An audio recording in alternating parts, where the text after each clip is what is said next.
Merry Christmas. This is our Advent reading for December the 4th, and it's Noah's Ark from Genesis 6 through 9. Time passed and many people filled the earth. Everyone everywhere had forgotten about God and were only doing bad things all the time. God's heart was filled with pain when he saw what had happened to the earth he loved. Everywhere was disease and death and destruction, all the things God hates most. Now Noah was God's friend, which was odd in those days because no one else was. Noah listened to God. He talked to God. He just loved being with God, like you do with your best friend.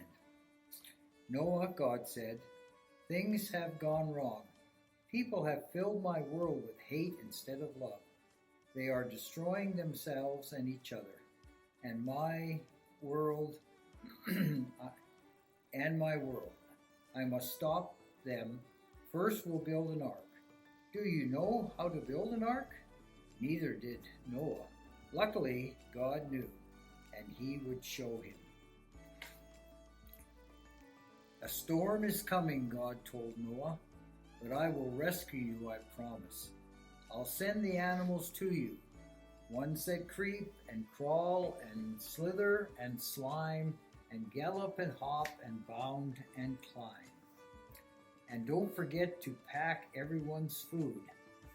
The storm is going to wash away all of the hate and sadness and everything that has gone wrong and make the world clean again. God has thought up a way to keep Noah safe, but Noah would have to trust God and do exactly what God told him. So Noah built an ark, short for a big boat. Noah's neighbors came out to watch and point and laugh because they didn't believe Noah about the boat or the storm or needing to be rescued. And Noah must have looked rather silly. His boat was in the desert. The desert was nowhere near the sea, and there wasn't even a cloud in the sky. Why would anyone need an umbrella, let alone a boat? But Noah didn't mind so much what other people thought. He minded what God thought. So he just did what God told him to do. When the ark was ready, God said, "All aboard!" And Noah's family and all the animals climbed inside. Then God shut the door. And it started raining for minutes that joined up into hours, that joined up into days, that joined up into weeks and weeks. And the rain joined up into puddles, that joined up into rivers, that joined up into lakes, that joined up into a flood that covered the whole world. Their boat, that had once seemed so big, suddenly seemed very small. But in the middle of the huge storm, in the crashing waves, in all the thunder and the lightning, through it all, God was with them. And God kept them safe for 40 long days and 40 long nights. Finally, the rain stopped. The sun came out, and Noah threw open the windows. "Hurrah!" everyone shouted. Noah sent his dove out to explore, and it wasn't long before she brought back a fresh olive leaf. Everyone knew exactly what that meant. She had found a tree and land. The water was going down.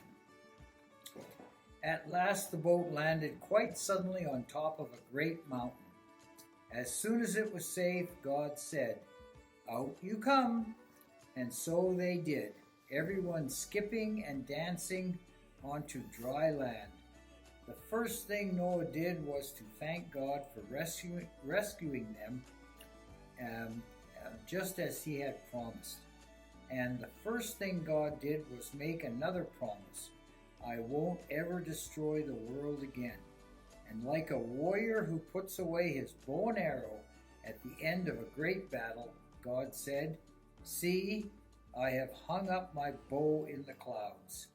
And there in the clouds, just where the storm meets the sun, was a beautiful bow made of light. It was a new beginning in God's world. It wasn't long before everything went wrong again, but God wasn't surprised. He knew this would happen. That's why, because since the beginning of time, He had another plan, a better plan, a plan not to destroy the world, but to rescue it, a plan to one day send His own Son, the rescuer. God's strong anger against hate and sadness and death would come down once more, but not on His people or His world. No, God's war bow was not pointing down at His people. It was pointing up into the heart of heaven. Thank you. Bye-bye.